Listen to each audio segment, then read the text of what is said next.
Gordon Ramsay was there. How was he when you first met him? Honestly, I was starstruck. How was your management style at the age of 24? Honestly, I can say this now and look back and be like, yeah, that's not the way it should be, but I'd say naively aggressive. But I literally walked over to the oven, I opened it up, and I didn't even have a towel. I was that angry.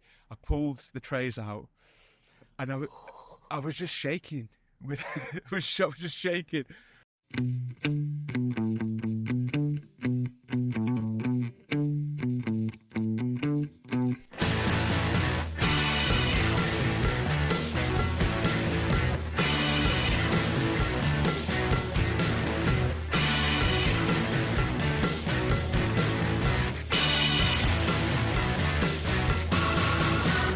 Welcome back to the Chef JKP Podcast. And on the show today, we have George Lyon, the head chef of Broadway Brasserie, located in Emirates Palace, Mandarin Oriental, Abu Dhabi. George, welcome to the show. Thank you, James. So, Chief, first things first, can you tell me your first ever or your favourite childhood food memory? Honestly, James, I wish I could tell you that it was like this romantic story about my mum and dad used to cook every day and that's how I got into food. But for me, it was actually seeing my grandma cook for my granddad the same dish every single day of his life, which was braised beef with vegetables, literally, and that was it. And my granddad used to cook the vegetables he used to grow the vegetables in his garden, in his little allotment. And yeah, that was my first food memory. No cooking really from my mum and dad, to be fair. So. And which part of England was that? I'm originally from Barnsley in South Yorkshire, so God's country. But also in that sort of region, so it's quite hearty. Yeah, stews, cold winters, not many summers over there anyway. And yeah, Yorkshire puddings, sticky toffee pudding, desserts, and for me, yeah, that was my childhood memories. Yeah. So as you were growing up, adolescent, what sort of foods were you into? So I actually started in the kitchen at 13 years old. So I had a paper round, hated it, waking up early every morning, and I thought going into a kitchen would be easier. Which clearly, from the years of experience, is now definitely not true. But I ended up working in a local Italian restaurant at the age of 13, just pot washing, and then got into the starts. Who got you the job? I actually put my name forward because we used to eat there probably once a month with my family, my two brothers, my mum and dad. And for me, it was eating pastas and pizzas from there. And I know that sounds really simple, but for me, that's where I really started seeing like going out and hospitality, and then obviously working there, got the camaraderie from the guys and guys that were older than me, and I kind of fell in love with that more than the food in the beginning. And then obviously working there, it was started to see ingredients and going down to the butcher's on a Saturday morning in Barnsley, which was full of banter, full of Yorkshire banter, which was quite ruthless at times, especially at 13. And yeah, look, that's where I learned how to butcher meat. So I used to go in early on a Saturday morning. Used to go down to the butchers, prep meats with them, and then go to actually in the butchers themselves. Yeah, so it's quite a market town, Barnsley. So we had fishmongers, butchers, and luckily my butcher himself, Paul, used to look after me on a Saturday morning before work. And we used to go in there and behind the counter, see all the pies and actual prep some meat with them. Yeah, that's quite amazing though. At the age of 13, what an education! Honestly, it was amazing to see all like the cheaper cuts of meat as well. Because obviously Barnsley's known for being a mining town, like you mentioned, stews and things like that. So we used to have tripe. There was an actual tripe sandwich. I'm not sure many people get on board with eating tripe these days, but we used to eat it with vinegar and just boiled down with vinegar. So George, for those people who don't know what tripe is in this region, can you describe for me what it is? Tripe for me is the intestine and kind of the stomach lining of an animal, mainly pork. where it was back home. And for me, that's where kind of eating those things at 13-year-old opened my mind to a lot of things down the line in the future. Right. And like I say, there was just cheaper cuts of meat there. There was pig's trotters. There was like game birds that come in season. So it's like seeing these different things that I'm not used to, especially being at home.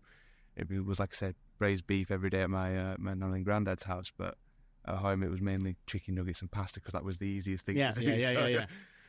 But that must have opened your mind quite extensively at that age to not only go to the butcher's, but also be surrounded in a kitchen and sort of enjoying that camaraderie, if you like. Yeah, I was very, very fortunate to have the experience at the butcher's, but and also my head chef at the time, Steve Fitzgerald, he'd actually done his classical training, so he was bringing things in just for specials boards. So we'd do, like I said, we'd do pig's trotters, we'd do a little bits of pastry and make lemon tarts and quite simple things, but done properly. And just that learning curve for me, I kind of forgot about school.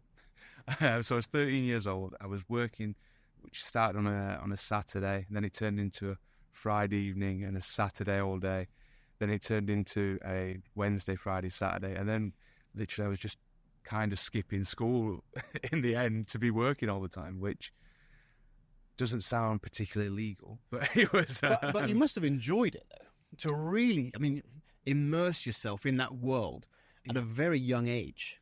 I loved it. I loved being around older people that had different life experiences to me and that I could learn from them. And the food aspect of it just made my love for hospitality even further. It just grew in me. And I never actually saw being a chef as a career in the beginning. But then when I've just been in the kitchen around these people, around ingredients, seeing the kitchen banter that everyone knows, that's what I fell in love with. And then from then, that's when I wanted to progress my career, obviously, further. So if we fast forward 3 years down the line after you finished school, what was the next step after that? From there, I took an apprenticeship at Castle College in Sheffield. So I travelled to Castle College on a Monday, and then I'd learn all the basic French classic cookery from there. And then went on back to work for the rest of the week. So it was a learning curve where I'd learn new things at college, and then I could input them into work and learn further, and my skills build up from there. And by the time I finished that course, I was kind of looking further into my career, where I want to be. One of my friends actually went down from Barnsley College to Claridge's. I know. That's a big thing. So he went to Claridge's, got the job, and he loved it there. He got beasted every day. But yeah, he loved it, and I was thriving on his stories when he'd come back for a couple of days. We'd just talk food and London seed, and that's where I saw myself going. So that's kind of where I started making inroads into looking at when I can get down to London. When am I old enough? When can I do this? And yeah, I took the plunge at 18, 19. I took the plunge and moved down to London on my own. So then you moved to the big city. Yeah. Monstrous city compared to Barnsley, I could imagine. Yeah. Big city lights. Yeah. What was your first job? Right. So a little bit of background. So I been out in Barnsley on a Saturday evening, and I got home, and as any normal person would do, started looking for jobs, and it popped up. Of course. It popped up on a website that Gordon Ramsay was hiring at the Savoy Grill. So I sent my application off and didn't think anything of it. Literally within 2 days, got back to me saying, come down for a trial shift, and let's see. And I was absolutely over the moon. I was buzzing. And I went down there and grafted for 12 hours. I was straight. And then a guy called Andy Cook took me into the chef's table, and he said to me, look, I have a combat position for you. You can start whenever, as soon as possible. do you want to come and join us? And I was like, this is where I want to be. So let's set the scene, George, on that particular day. You were in London, you came down, obviously you saw the Savoy, which is iconic in itself. Yeah. You walked into that kitchen, which again has a huge history. Yeah. Tell me about that day.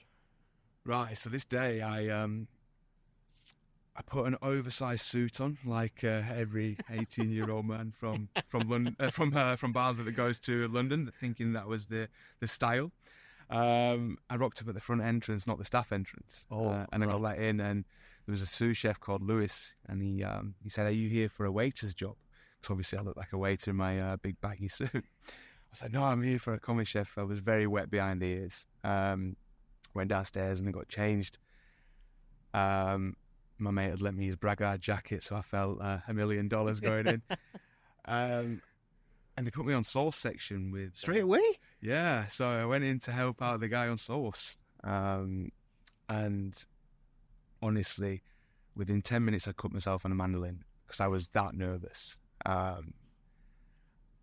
And I was just like a rabbit in the headlights. I was in awe of these chefs around me, and I felt like I didn't belong there. And how many chefs were? Do you remember the number? Yeah, so I think there was at the time 24 in the kitchen. In the kitchen at that but time. Obviously, the brigade was a lot bigger. And what sort of time did you get in the morning there? I was there at 7:30, and there was already guys in there that were pushing on hard. Right.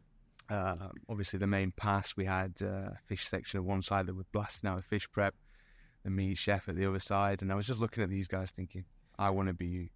That's where I want to be. I want to be there, pushing on and moving forward. So, as I mentioned, I got on the sauce section. I was actually brunoising vegetables, and look, I've learned all the basics. But when you're in a kitchen in that environment, and it's a new kitchen, and there's guys that you look up to already, and you've only just been there for 10 minutes, it was so nerve-wracking. But well, absolutely. And the thing is that they don't teach you at college is that you can brunoise. So for people who don't know what brunoise is, it's a very fine dice, right? But the difference is that when you're at college, you're learning how to cut nice and gently.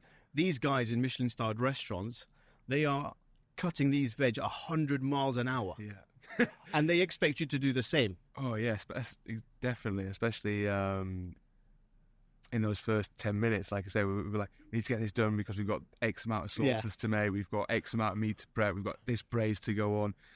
And I'm just literally stood there thinking, fuck me, what have I done here?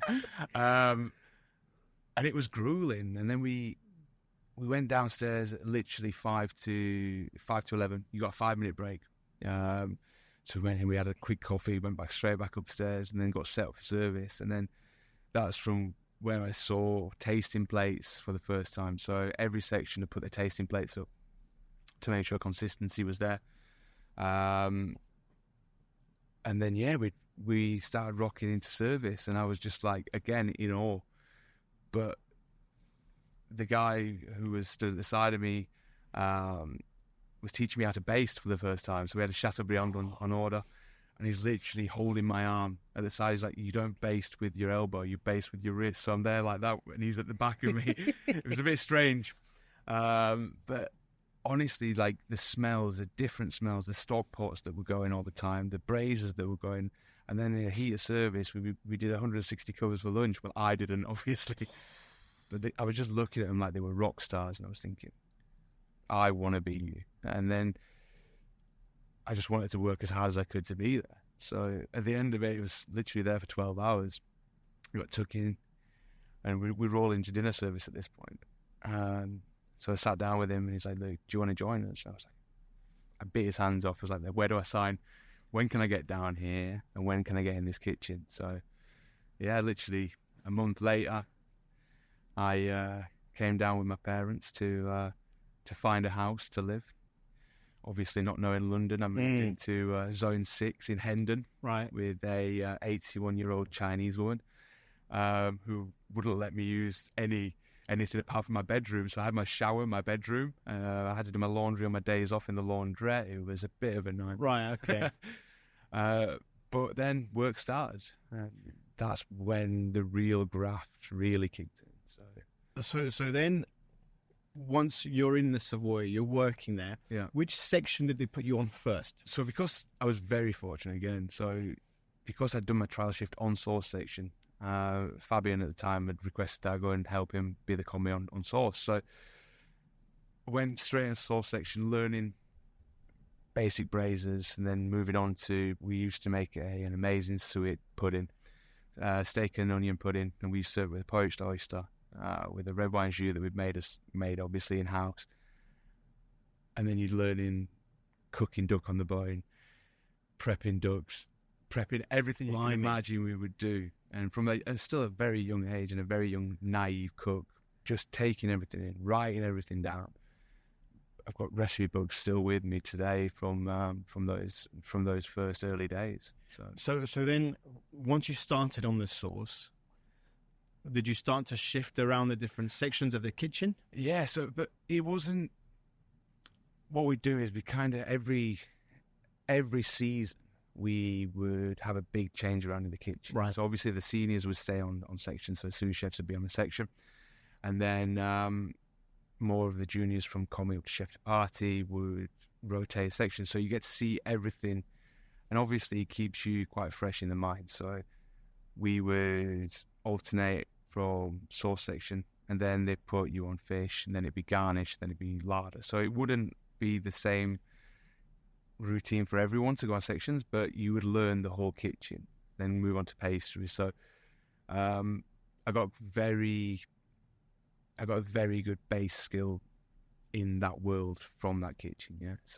So then, how long did you stay at the Savoy? I was there for 2.5 to 3 years. So yeah, it was, and like I said to you, it was such a great learning experience there. And the guys, we had a core team, but then also we had the revolving door like most restaurants did. So the core team that I was with, a lot of us went on to do great things for the Ramsay Group, opening restaurants, being head chefs around the group. So I kind of took that on board, wanted to work hard, and then wanted to be part of that team that moved forward, really. So yeah, so 2.5, 3 years, and then from there, wanted to search for new opportunities, but stay within the group as well. So that's what I did. So then, if we, of course, I can't ignore the fact that it was the Savoy. Yeah. Gordon Ramsay was there. How was he when you first met him? Honestly, I was starstruck. I was young again. And when he walked through the kitchen, I was actually piping little shepherd's pies on the sauce section. And I just stood there with the piping bag open and the potato just dripping on the floor. And then Stuart Gillies looked over to me and went, "Barnsley, what the..." Because they used to call me Barnsley, obviously. He's like, "Barnsley, what the fuck are you doing?" It's just mashed potato on the side of me. And I was just staring. But obviously, such a charismatic guy. Yeah. Holds such a presence when he walks in the kitchen, but also really humble, and especially with the team. Would always go over, shake everyone's hand, ask everyone how they're doing, just like any real great leader would. So yeah. But did you work with him just in the Savoy, or did you do other projects with him? So I did other projects with him. I was fortunate enough to cook at his house a little bit further down the line. Cook at his house for Christmas Day for him and the Beckhams, with a friend of mine called Alan Stewart, who is now head chef at Encore in Sydney. In Sydney, yeah. And we had a ball that day. I bet. And the year previous, I was with another friend of mine who we went over there, and then I did some TV work for him and his daughter Tilly. So I did quite a lot of projects with Gordon. So that must have been quite amazing to sort of also be in that world with Gordon and media. Yeah. To sort of see all of that. Yeah, like I don't know if I've been very fortunate or very lucky. Obviously I've worked hard as well, so I think that I might be just playing it down a little bit. But yeah, to be in that world and see different aspects of it, and making the mise en place for 4 dishes instead of one, just to shoot one, and making sure that everything's up to standards, and just cooking for him, I got a really, I don't know, I felt it wasn't just cooking for him. I had the same standard. I had the same standard for everyone, not just for cooking for Gordon. So I think that's what's propelled me through my career, is having a standard, making sure that me and my team deliver that standard. And yeah. But I was going to say to you also, the fact that you're in that building, everyone in the world knows the Savoy, whether it's through films, whether it's through, just visiting London, whatever it is. Obviously, they had the star. Yeah. How was the pressure on a daily basis to ensure that those standards were met? Like I said to you, it was long hours. We got in there early, made sure that we were set, and we had tasting plates to make sure that service was as smooth as possible. So, like you say, your standards were set prior to service anyway. So everyone knew what they had to do. Everyone knew their positions in the kitchen. Everyone was there to deliver a certain product. And look, don't get me wrong, there were some times that it got pretty heated in there. Kitchens, especially when I first started in London, were pretty brutal. But I think that's what that pressure makes diamonds, as it did. 8 of us went on to become head chefs from there. And like you say, pressures of service was brutal, but it was also amazing. So much exhilaration. And then to finish work, after that exhilaration, then you've got to come down and be able to get to sleep for a couple of hours before you come back. And that, for me, was difficult. I used to lay in bed. How could I have done this better? This was amazing today. What can we do tomorrow to be better? And it was like, my head was like a tumble dryer, constantly just thinking of food and thinking of new ingredients that we were getting in from suppliers that were like literally just sending us free samples to be able to create. And look, we had our chef's table. So obviously we had our set menus. And then the chef's table was really for junior chefs, basically, to be able to create and be able to move forward and kind of show their skills for the guests that were in. So we used to bring the chef's table down to cook the main course on the grill during the middle of service. Oh my God. So obviously Andy Cook used to love it, putting you in the middle of service, checks backed, and then, all right, go and get the chef's table. And you're like, oh, fucking not again, not again. So then you go up, you get them dressed in their aprons, they come down, and you're still serving tables at the same time. So you imagine the pressure of serving main courses to the actual restaurant, as well as cooking the main courses with the chef's table at the time. And it would just absolutely either derail your service. And I think that there was kind of like that banter. They didn't want to derail service, but they wanted to see how far in the shit you could be. So for those people who have not necessarily experienced a chef's table, in the Savoy, how many guests would you have maximum? Maximum, I think it was 6 guests that we would have. Okay, 6 to 8. And they were in the kitchen. So it was actually literally above the garnish and meat section, right? And it was all glassed over. It was this beautiful room. So the guests sitting at that chef's table could see everything. Everything. Could they hear everything? If the door was left open, they could definitely hear little bits. Okay. So then, let's paint the picture. It's a Friday night. Yeah. You got 180 covers booked for service, fully packed. You're in the middle of service. Yeah. Deep in the weeds, and then all of a sudden, the chef is like, "Right, chef's table, come on." 6 guests, so you have to go up to them, put them on in their chef whites, and because they're wearing their best dressed outfits, right? Oh, yeah. So obviously the Savoy, like you say, it's iconic. People get super dressed up. You have to go up there, give them their apron, get them to wash their hands. So you're just losing time constantly. Oh my God. So you're losing time constantly, and then you bring them down. And then you got to explain the stock pots. You explain the section. And nicely. Yeah. You can't show any. No, you can't. You can't be flustered. Yeah, exactly. So then you get back into it. You show them the grill, which is running at like 350 to 400 degrees. You explain all the meats, and then they go, "Oh, it's a bit hot here." Yeah, exactly. And then you're like, "There you go. Here's the tongs. Now you cook." Now, then I'm there. Then I turn around. I'm trying to organise my check, wherever. Then organise the rest of the brigade. So the grill kind of ran the Savoy in a service sense, because obviously most things came from there. most proteins and things like that. So we'd run the service from there. So you would be telling the garnish, veg up in 2 minutes, so on and so forth, right? Same with the fish section. Right. They obviously fire their fish. Right. And obviously timing is key in kitchen. So if that starts going wrong, everything starts right. So then you start getting the chef's table to be calling their tables down with the garnish section in mind, because they've got to garnish their plates. So the garnish are going down at the same time. And honestly, there were some days where service was perfect. Right. Even with chef's table, it was perfect. Yeah. And some days it was absolutely brutal.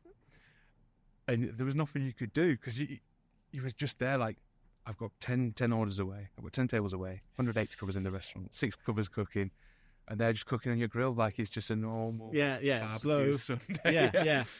So, and those chef's tables, they've paid premium price to be there, right? And obviously it's not just about the food, it's about the experience, getting to know the guys, building that rapport with them, and then them cooking their main course. So they're basically paying for the privilege to cook their main course in the Savoy Hotel. And yeah, it was, honestly, that was, I look back now, one of my favourite kitchens that I've ever worked, just for the food, the ambience, the actual kitchen itself is amazing.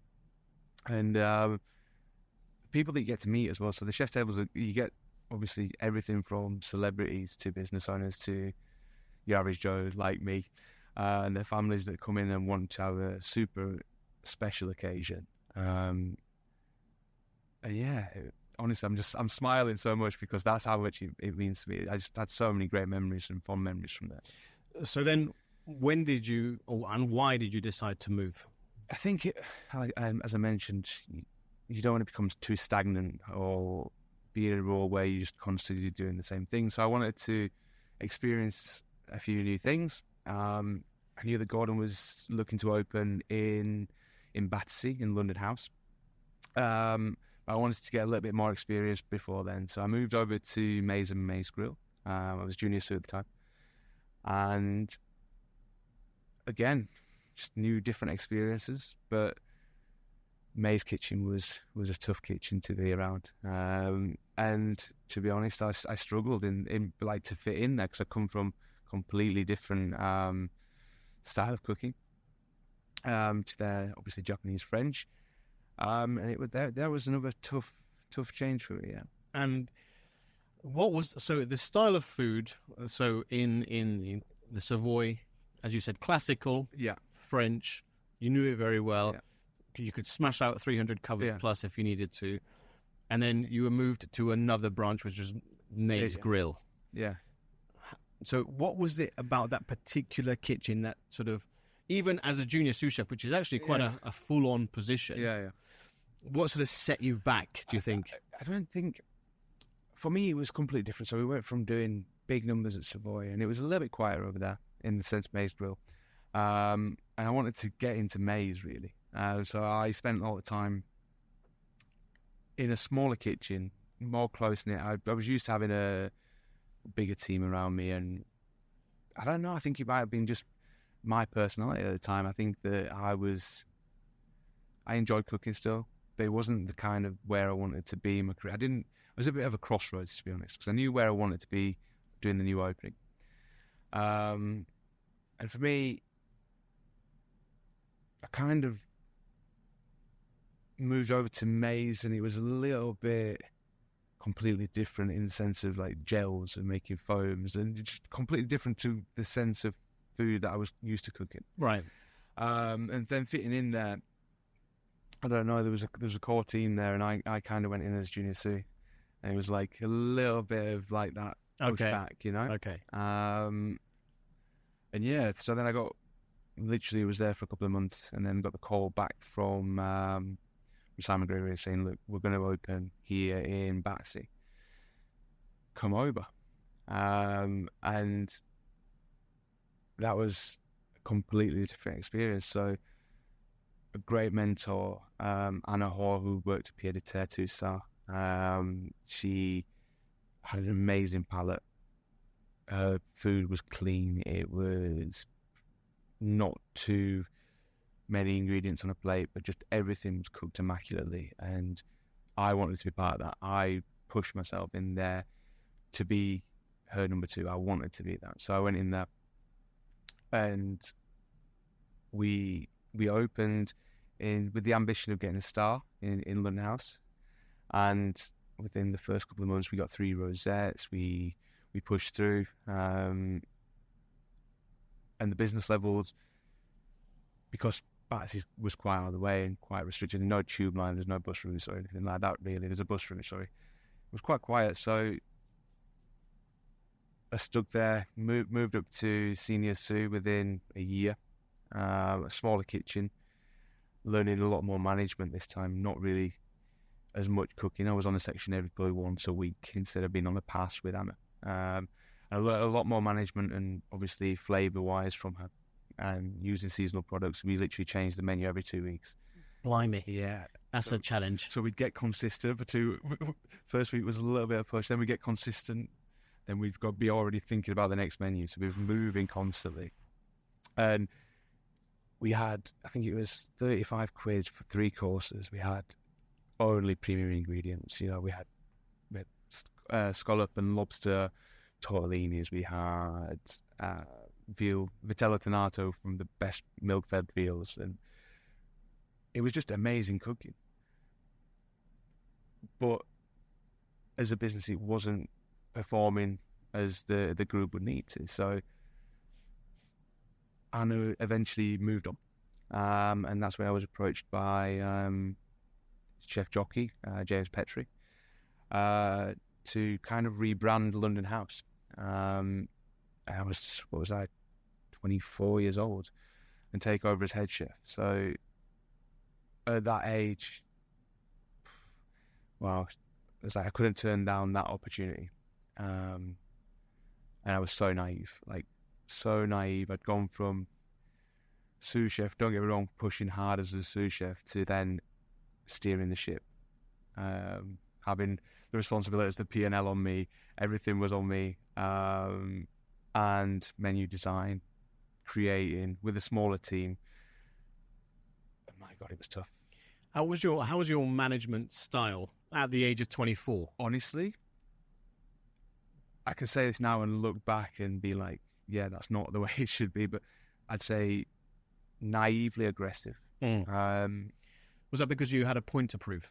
Yeah, definitely. I think not only to myself, I had peers that we'd go and sit in a monthly meeting, and I've got chefs that got Claire, Matt Arbe there, 3 Michelin star. I've got the guys from Petrus, 1 star. And then you look, I'm the youngest in the room by a country mile, and I'm the head chef, and I'm like, I need to set my standard. This is how it is, my way or the highway. Right. And for me, I look back now and kind of like look at myself and think, fuck me, what was I doing? But at 24 years old, you're naive. You're still learning how to cook, let alone manage a team. And you're working for one of the most iconic chefs in the world. Yes. So not easy. No, not all. And I literally moved above the restaurant. Worst thing I've ever done in my life. So I don't think I left Battersea. Unless we went to a meeting with work. So Right. I would start work at super early, 6 a.m, get the deliveries in, because I was the first there. I'd start prepping. Then my team would come in, then we'd work together. And then I'd be there till midnight. Then I'd do all the ordering. And that's the thing, I didn't utilise my team. And I think that's what the steepest learning curve was for me, is that it wasn't delegation. There was it wasn't even management. It was Pure survival almost. correct. And it was me doing it. It wasn't me managing people. It was me trying to manage myself of what I can do. And you don't get the best out of people that way. And I learned that very quickly. I was very lucky that I had 2 great guys that worked with me, my sous chefs, who turned into my best friends. We're still best friends today. But they were with me through thick and thin. And don't get me wrong, we produced some amazing food. We had some great reviews. We got a 5-star Metro review. We retained 3 rosettes. We did really well, even though we changed the concept. And it was just breaking me. Like, mentally, my mental health was pretty dire at the time. So from the time that you got the job Yeah. to by the time you sort of left there? How long did you stay there for as head chef? I was there. I wanted to do a year, minimum a year, even though it wasn't kind of the food that I wanted to be cooking at the time. I wanted to be cooking for a star. I wanted to be doing that. So a year passed, and then got the opportunity. Maze had lost a star, and they kind of needed someone to help them out. Right. And I was that guy. I was like, I needed out of London House. I needed out of Battersea. So it was literally like Stockholm syndrome at work every day. Because you've only got Chelsea and Fulham across the bridge. Yeah. So I literally would finish work, go around the back entrance, and the back entrance was where my apartment was. So and I'd never left. Wow. So I got the opportunity to go back to Maze as head chef, and just kind of change things a little bit. And for me, it was quite nice being able to go in that position, and obviously after things that had happened before, go in there and kind of like pick the mood up kind of thing. Obviously, they'd lost the star. They wanted to change the concept a little bit more, just quite quick, snacky food, not all this super fine dining as it was. And yeah, I went there and I was there for 8 months again. And it was like, I need something. I need something new. I need a new challenge where, for me, I've been a head chef. I can go back and work as a sous chef somewhere and learn a lot more. But at the time, maybe because I'm quite stubborn, I wanted to be a head chef somewhere. And I was quite burnt out at this point. I took a little break, and then went back and moved into the George Club in Mayfair. So then tell me about that club, because also Mayfair, a premium address in London, surrounded by some of the best dining in the world. Yeah. How was that for you? A massive culture shock to start with. The club itself, what a venue. So super cool, really old school at the time. We had a rotisserie, it was more brasserie style. I think that's kind of what I needed at the time is for me, it was more of a family. I needed that in my life at the time. I was on my own. I pretty much isolated myself with work. And I went in there and I met the general manager called Daniele Macaron. And what a guy this guy is. Honestly, he'd been in the place for 20 years. He started as a comedy waiter, and now he's general manager. And that business was like his family. Everyone was like his family. So every morning, 11 a.m., we would sit down, we would have family lunch. And we weren't scraping on the food. So we'd be eating veal.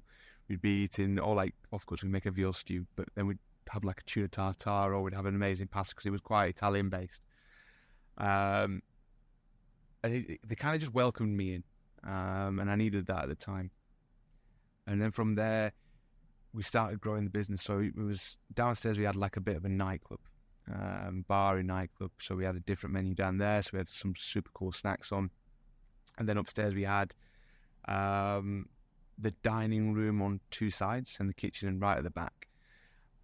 So it was an open kitchen. So my methods of management from London House definitely could not apply there.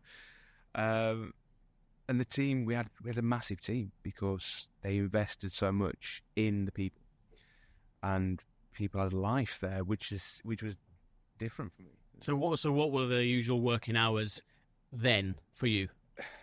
I would still force myself to do doubles, right? But everyone else would be looking at 1 double a week and 4 singles. So a single is what, like 10 hours? Less than that. I'd say I think it was about 7 hours that they would do. Wow. So yeah, so they come in and literally they come in, if they're on a morning shift, they start at like 9 a.m. and then after lunch service that'd be packing down, getting their orders in, going home. Nice, huh? Honestly, amazing. And this is what I say is like, from me going from this, yeah, almost 20 hours a day, you know? Yeah, mental hours to then realizing, Jesus, there's a life. You can still serve amazing food, don't get me wrong, but you can also have a life. And that was because they'd invested in the team. There was 25 chefs. And it was a 7-day operation, only open 5 days, 5 lunches. But we had a team there. We had a team it was a much smaller operation, but we had, 100 seats. So it was just busy, but being able to cope and manage and being able to deliver an amazing product. The guys have an amazing life outside of work and have that balance. And then to feel welcomed within the company, and as you mentioned, where you are, you've got Scott's over the road, you've got 34, you've got Harry's Bar next to you, and they're all owned by an amazing restaurateur, Richard Caring. So working for that group was amazing. So for anyone who doesn't know, those clubs are private members clubs, right? So you have a certain level of clientele, I would say, that they do expect the very best, but it's more kind of super private, if you like. Right? Yeah. So obviously this is where the big difference is that the clientele that we had was, you never knew who you could be cooking for. So you could be cooking for a sheikh, or you could be cooking for a politician, or you'd have a really famous president that come in who'd been there. So just chilling out. Yeah. And that's because it was so private. They felt at home. Okay.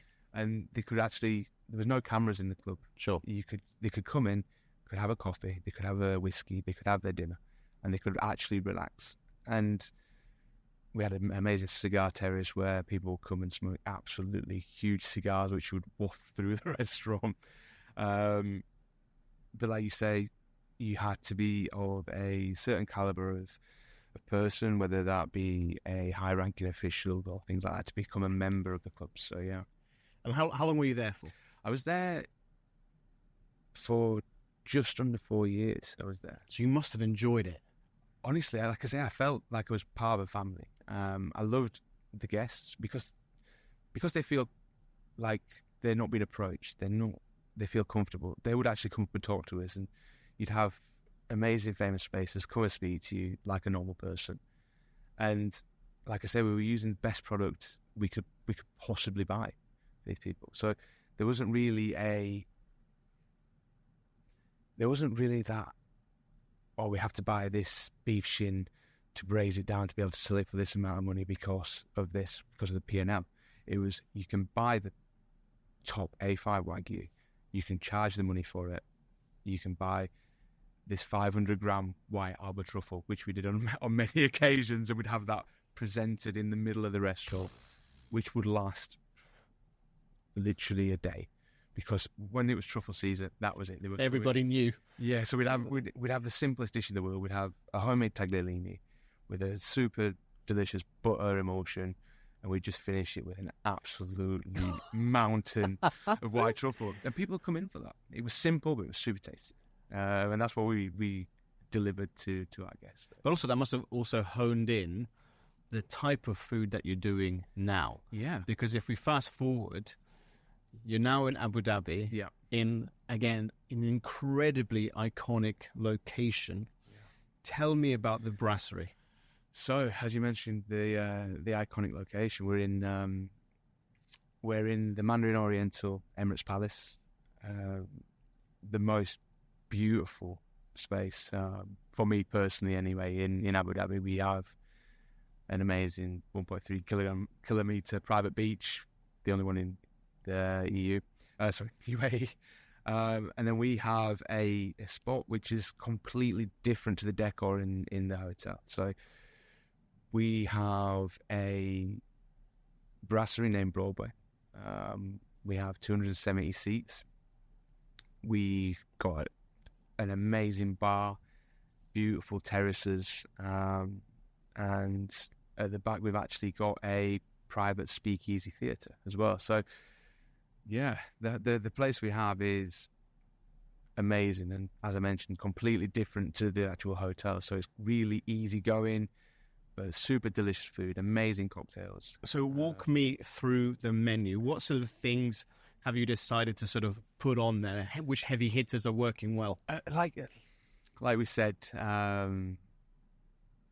for the brasserie style, I kind of look back more on my Savoy days and things that we did at London House, and kind of compiled all these things together. So we've got quite a mix of really old school cooking, but with some new school techniques. So we have, we have a lobster Arnold Bennett. So, for example, we've got the best eggs we can get, soft scrambled Gruyere cheese, poached lobster in its own lobster jus. Then we top that with a hollandaise mixed with English mustards and Gruyere cheese again. And we bake that. It's super rich but it's super delicious. Very decadent. Yeah, and like for me, it's not. Some people might think it's an omelette that's for breakfast or brunch. For me, you could eat this dish every day of the week, and it's to die for. And then we have escargot, which we do a little bit different. So we got a nice puree on the base, braised snails in garlic butter, red wine jus, topped with a garlic butter panko. And then we gratinate that, and we serve that as well. So. And are you open for lunch or dinner? So we open at 3 p.m. And then we're open till 1 a.m. So we have our last orders for a la carte is 11, and then we do bar snacks, some really cool bar snacks actually up until 1 a.m. Yeah. And considering your background, yeah, you've been in the region, obviously, so it's very, very different. Yeah. But we still have now in the region we have 50 Best. Yeah. We have Gourmet Merlot, obviously Michelin. What are your aspirations for the restaurant? Are you there particularly to gain accolades, or are you more looking to just cook really incredible food? I think for me personally, it's like I love Michelin, I love Gourmet and 50 Best. I think that for me, I want to be cooking consistent, delicious food with the best produce, and that's when accolades will follow. But for me, consistency, I'm in a happy team that serve amazing food to our guests. I think that's my core belief currently. And then, look, don't get me wrong, I would love an accolade like most chefs would, but the business running and be consistent and serving amazing food, yeah. Because also it's a very different crowd to London, yeah, obviously. If we're talking specifically brasserie, yeah, how are you looking to sort of ensure that you're attracting the right types of clientele to the hotel? Because don't get me wrong, Abu Dhabi, Mandarin Oriental, phenomenal location. Yeah, you've got different restaurants everywhere. You're not competing, but you are competing. Yeah. So how do you bring them in? We have a. We use, like I said, we use the best produce. We cook it exceptionally well, and it might be brasserie, but it's a super high-end brasserie. Right. You know, it's not fish and chips. Gotcha. You can come in, you can have an amazing Doversol, which has been line caught in France, or you can come in and you can have an amazing 6-7 marble score ribeye cooked on our Josper, which is over Bridgetown coals. And then you can go in and have our foie gras, which we've painstakingly prepped ourselves. We've marinated it. We've cooked it beautifully. So with a homemade chutney, everything's made in-house. Everything's made to a standard that I would happily serve anywhere in the world. And we're not about fussy, too many items on a plate. We are about minimum, like 3-4 ingredients on a plate, all cooked exceptionally well by my team, not just me, because they're the superstars really behind the business. And yeah, that's what we aim for. We aim to serve really high-end brasserie food. Because the thing is that here, when you say brasserie, people are sort of thinking casual dining. Yeah. But actually, what you're talking about is actually a very high-end level of dining, but in a relaxed kind of atmosphere. Yeah, I would say that it's more fine dining, as you mentioned, in a casual atmosphere. That's why we call it a brasserie, because I think we appeal to all aspects of people. We have amazing food, like I mentioned. We have some of the best cocktails in the hotel, maybe Abu Dhabi. We have amazing pop-ups from some of the world 50 best bars coming in, and collaborations that we're doing with some great chefs that are in the future, shall I say. But look, Sorry, no, it's okay. But look, the other thing I wanted to sort of ask you as well is that from a young age, you've been leading brigades. Yeah. Now, when I first came to the region 12 years ago, nobody warned me about the cultures, what was acceptable, what was not acceptable to lead a brigade in this region. And I learned very quickly what was the right thing to do. Yeah. Now, with your experience now, how are you as a leader when leading so many different cultures and people and how to talk to them and all that sort of thing? I think I was set up very well from the George Club. We had quite a lot of different nationalities, different opinions, shall we say, on life. And now, obviously, we've come over. I've got 6 different nationalities in the kitchen. We have a nice mixture between men and women. And I think there's just about mutual respect. I think I respect the guys that come in, they want to learn. I'm very fortunate with my team that they do. And then I also think that they know when they need to knuckle down and be able to crack on with their work. And like I say, I'm exceptionally fortunate. I know you mentioned 12 years ago that it was a bit different for you when you came in, but I've been very fortunate with the team that I've had, that they all want to come out to work to learn things. So, and that's what I kind of put into my team now, is that I've realised that I can't do it on my own. I have to have a strong team around me for me to be successful and my team to be successful. So we put a lot of effort into the guys with prepping fish. We have a butchery in the hotel, but we prep our own fish in the restaurant so the guys can learn new skills. We prep all our meat ourselves. We learn techniques. I spend time with them, making their emulsions, making their dressings, even from the basics. And then we build on that. And I think that's what keeps the guys interactive with what we're trying to do and what we're trying to deliver. And it keeps them quite fresh in the mind as well. So I've not really got to that stage where I have to deeply manage them, which is quite ideal currently. But I think my management style, like I said to you, it's about mutual respect and also having fun. There's no point going to work for X amount of hours if you can't smile and laugh with your team, because for me and my personality at least, I definitely need that. And then I think that's what you get the best out of people, is that they feel comfortable at work. They can talk to me about anything work related and also outside of work. I'm there to listen to them. You know? That's what I was going to ask you, George, because you mentioned earlier that, you were at the point of burnout in London. Now, with kitchens in general, what would you like to see more of from the human sustainability factor? Because that's a key thing. And let's not kid ourselves, being a chef nowadays is not easy, and not everybody wants to jump in a kitchen anymore. It's not easy. How would you want to attract that more? I think that's the one thing that you did say is human. I think that that's what we need to look at. We are humans. We're not machines. Every human has their own personal issues, whether that's in work, whether that's in outside work. But having that kind of like caring nature, I understand that a job needs to be done. But a job's not going to be done if your team don't feel like they're wanted, like they're part of something that's growing. And I think that everyone wants to learn. Everyone wants to move into different positions. So for me personally, it's part of my duty to be able to propel them into the next part of their career. I know that people are not going to stay with me for the next 10, 15 years. Sure. So I want to be able to set people up with the basic skills, whether it's a comedy, they come in, they learn the basic skills, and we develop them, and then they move on and someone else can mold them even further. Or then my sous chefs, I want to be able to develop them into head chefs. And I think that you need to have a personal touch with your staff now. You can't just be that authoritarianism, because the world's changing. The world has changed, especially from the time that I was in London anyway.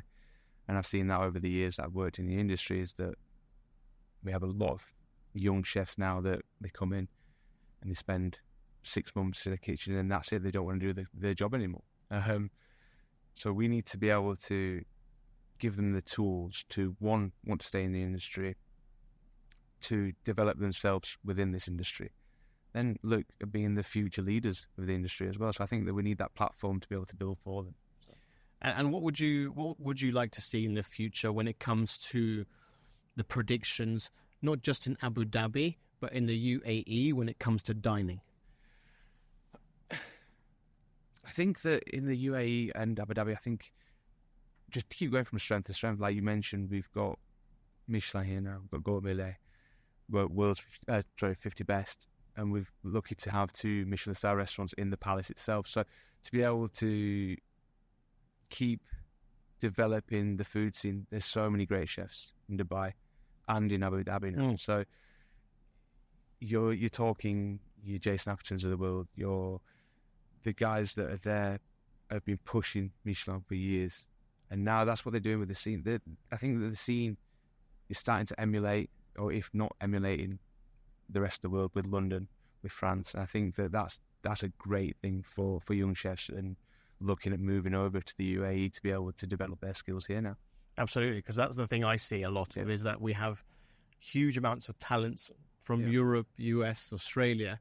They're all moving here, to make a name and also be part of something huge, like yourself, which is fantastic. So look, George, now we've come to the quick fire questions of the show. These are specifically for you. Okay. So first things first, are you sweet or salty? I'm salty. All right. Beef Wellington or lamb sauce? Beef Wellington. 100%. But I got to say, though, when you're making the lamb sauce, it's quite complex. People don't know how much it takes to make a lamb sauce, right? To make a good lamb sauce, it takes a lot, yeah. But we have got a good Wellington at the restaurant, so. Savoy or maize? Savoy. Top 3 culinary heroes, and they don't necessarily need to be chefs. Number 1, Gordon. 2, Anthony Bourdain. The legend. I think 3, Marco Pierre White. Marco. Well, at the moment, right now, what would you say are your top 3 cuisines that you go to? Well, I have a young family, so my boy, he loves his pizza, so pizza has to be up there, Italian pizza. Love Asian, Japanese food, and I think we were talking about it earlier, but I love a barbecue brisket as well. Oh, nice. Now, if it was your last day on Earth and you had to have a specific meal, what would it be? I would have a Dorchester Sunday roast dinner. Oh. And it has to be that specific, right? Why? Because Tom Bhutan is amazing. Is he? I haven't been there, but... Yeah. Now, from all of your years working in the kitchen, what would you say has been your funniest ever kitchen incident that you've either seen or been involved in?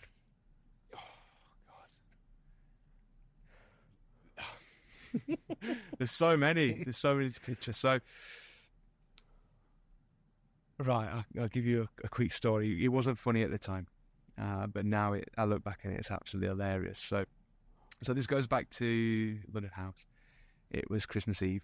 It was the end of service, and we'd slowed down a little bit. And I'm making a chocolate tart, 3 to be precise. So I've got my pastry already lined. It's already baked. I've just made my actual ganache, and then we're going to cook it at 100 degrees, no fan. This is the element, no fan, for an hour, just so it sets, and it's literally like a mirror. The top of it's beautiful. You cut through it, it's stunning. So there's 5 minutes left on this tart, and I tell everyone in the kitchen at the time was like, "Do not touch the oven. I'm just going outside to make a phone call for the orders." 6.5 minutes later, I come back in, and the oven's still on. And I look at the oven, and it's 190 Celsius. So 90 Celsius above what it should have been. Anyway, and the fan's on full. And there is literally an Aero chocolate tart. And honestly, my mind cannot I can't tell you the emotions that were going through me, because I don't think it's airable on here. Right. But I literally walked over to the oven, I opened it up, and I didn't even have a towel. I was that angry. I pulled the trays out, and I was just shaking. I was just shaking, and my fingers are burning at the time. No. And everyone, when people are just smirking and you can't help but want to cry. Yeah. So I just literally just dropped it on the floor. I dropped the towel on the floor. I was like, get me everything weighed out for a new one. And my voice is just quivering.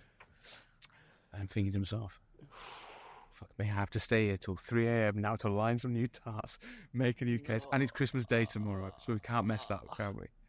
But now I look back and I think, fucking hell, that's hilarious. Did you find out who did it? Yes. Okay. He came back to work on Christmas Day, and he stayed with us for another year. Very good. Yeah. Very good. But yeah, it was a commie, CDP, steward. He was a commie. Right. But looking back now, look, I think he learned his lesson. Well done for keeping it together. Yep. Yeah, I don't know what I would have done. Yeah. No, it was, like I say, it wasn't funny at the time, but now looking back, it was absolutely hilarious. There was just chocolate tart mix all over the floor because there was just... Yeah, no fan. Yeah, no fan, 100 degrees. What advice would you give to any young chef moving forward that wants to really push themselves in this career? Get into a good kitchen. Get into an amazing kitchen. Knuckle down. Work hard. Don't be afraid to fail. Because when you fail, you learn. When you learn, you fail again, and you learn even further. And that's the only way that you're going to develop. But make sure you get into a kitchen that's doing all the right things. They're making their own sauces. They're making their own pastry. They're making their own ice creams. And learn and be a sponge and take everything in. And then work on your palate, tasting, seasoning, everything that you do. And then work hard, and you will achieve things. What advice would you give to a 16-year-old George Lyon? Wow, that's a deep question. Actually, I think focus more